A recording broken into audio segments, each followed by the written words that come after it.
یہ مزار شریف کے گرد و نواح میں واقع استقلال کیمپ ہے۔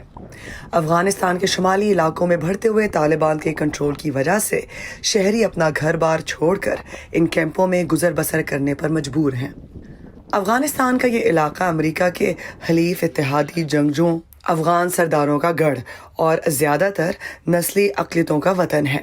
افغان حکام کے مطابق اس تازہ کشیدگی کے باعث صرف شمالی علاقوں میں گزشتہ 15 دنوں میں لگ بھگ 6000 خاندان اپنا گھر چھوڑنے پر مجبور ہوئے۔ طالبان کے قبضے کے بعد سکینہ اور ان کے خاندان کو رات کے اندھیرے میں اپنا گھر چھوڑنا پڑا۔ وہ 10 دن پیدل چلنے کے بعد یہاں پہنچ سکے ہیں۔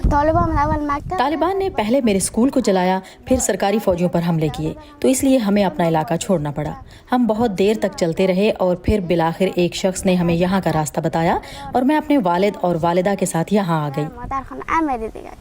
اس کیمپ میں لگ بھگ جن 50 خاندانوں نے پناہ لی ہے ان سب کا تعلق ہزارہ اقلیتی برادری سے ہے۔ استقلال کیمپ میں زندگی آسان نہیں۔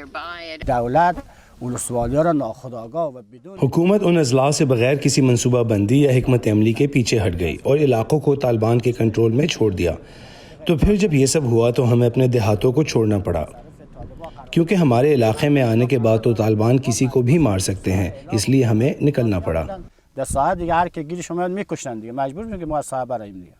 امریکہ اور طالبان کے درمیان فروری سن 2020 کے معاہدے کے مطابق طالبان صوبائی دارالحکومت پر قبضہ نہیں کریں گے۔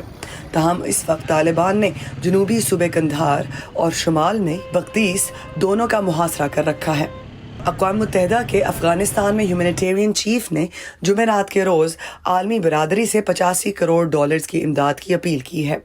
اس امداد کا مقصد جنگ زدہ افغانستان کو طالبان کی پیش قدمی کے اثرات، شدید خشک سالی، طویل عرصے سے جاری غذائیت کی کمی کے بحران سے نمٹنے اور اس سال ایران سے 6 لاکھ سے زیادہ افغان مہاجرین کی واپسی میں مدد کرنا ہے۔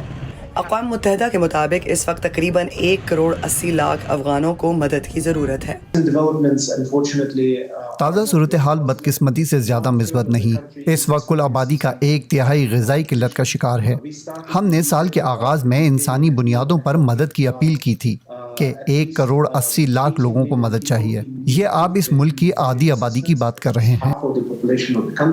اقوام متحدہ کے مطابق افغانستان میں اب تک 2,70,000 لوگ اپنے آبائی گھر چھوڑ کر شہروں کی طرف آ چکے ہیں، جبکہ پاکستان اور ایران سے بھی افغان شہریوں کو واپس افغانستان بھیجا جا رہا ہے۔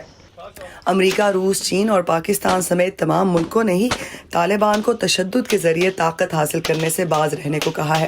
تاہم طالبان کی یقین دہانیوں کے باوجود بین الاقوامی فوجوں کے انخلاء کے آغاز سے ہی لڑائی میں شدت آئی ہے اور اس کی قیمت عام افغان شہری ادا کر رہا ہے۔